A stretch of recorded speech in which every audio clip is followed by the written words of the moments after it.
The quietest shareholder, clean voiceover script. He clocks in at 6 a.m., same door, same badge scanner, same hum of fluorescent light he's heard for 11 years. Nobody looks up when he walks past. He prefers it that way. He works the line at Halden Industrial, Station 4, second shift rotating to first. His hands know the machine better than his own reflection. He's 44. He has a locker with his name on masking tape, half peeled off. He has a thermos his wife fills every morning without being asked. 12 years ago, a founding partner, a man named Weller, half retired and tired of the business, offered stock to any employee who wanted in, back when the company was drowning in debt and nobody believed in it. Most people laughed. $6 a share for a company that might not survive the year. He didn't laugh. He put in everything he had, $4,200. He never told anyone. Not his wife at first. Not the men he ate lunch with. He kept working the line the next morning like nothing happened. Because as far as anyone could tell, nothing had. The company didn't collapse. It clawed its way back, a new contract, a leaner year, then another. The stock crept from $6 to $40. He didn't sell. He didn't tell his supervisor, a man 12 years younger who calls him Buddy and forgets his name twice a year. He didn't tell HR, who still lists his position as line operator at home. His wife asks why he still complains about the thermostat bill. He says old habits. That's not a lie. It's not the whole truth either.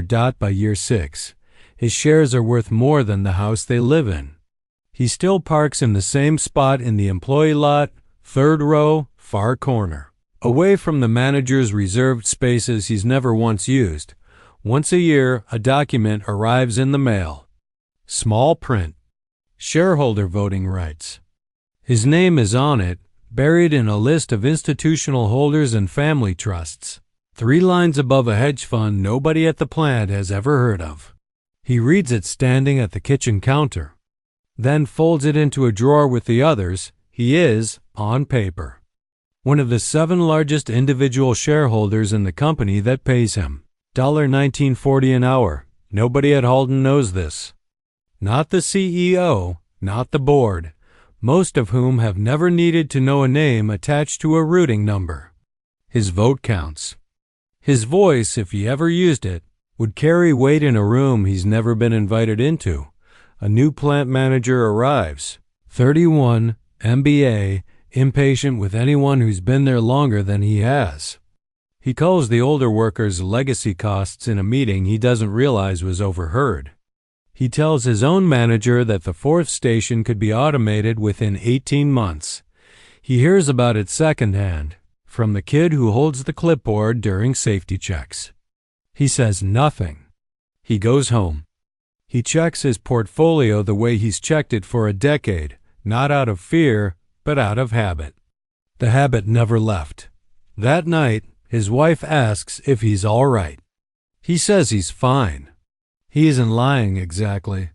He's something else, calculating, quiet, turning a decision over slowly, the way he was taught to turn a bolt, firm, but never forced. 6 months later, the board votes to shutter 2 of the older plants, including his, citing operational efficiency. 312 jobs. The announcement comes over email, sent at 4:47 p.m. on a Friday. The same time layoffs are always announced. Because someone in HR long ago learned that Fridays absorb bad news better than Mondays. He reads it in the break room. Around him, who trained him 20 years ago, go quiet in a way he's never heard a room go quiet before. He goes home. He doesn't sleep. He sits at the kitchen table at 11 p.m. The same table where he's read every proxy statement for a decade. And for the first time, he actually calls the number printed at the bottom of the page. Investor relations, a line meant for fund managers and consultants. Never for a man in a factory uniform. The call takes 4 transfers before someone with authority picks up. He states his shareholder ID. There's a pause on the other end. The kind of pause that means someone is checking a screen, then checking it again. He doesn't threaten. He doesn't posture. He simply asks to be included in the next board call, as is his right, and lets the silence on the other end do the rest of the talking. 312 people don't know his name is now sitting in an inbox reserved for people who never set foot on a factory floor. The vote is delayed 6 weeks. Not because of him alone, but because for the first time in the company's history, someone from the floor asked a question the boardroom couldn't easily dismiss. The final decision keeps one plant open, not his, but 140 jobs that would have vanished on it. Friday afternoon stay standing on a Monday morning. He is laid off anyway. 8 months later, in the same round of efficiencies that no severance package softens completely, he clears out the locker with his name half peeled off and masking tape. He doesn't ask anyone to remember him. He never told them who he was, and he still DOESN single quotes D. He goes home. His wife asks what happened. He tells her the plant is closing. She asks if they'll be all right. He says yes. This time, it's simply true, has been true for years. In a way she's never fully known. That night, he opens the drawer with the proxy statements, 12 years of them, and reads the newest one at the kitchen table alone. The way he's read everyone before it, he didn't buy those shares to be somebody.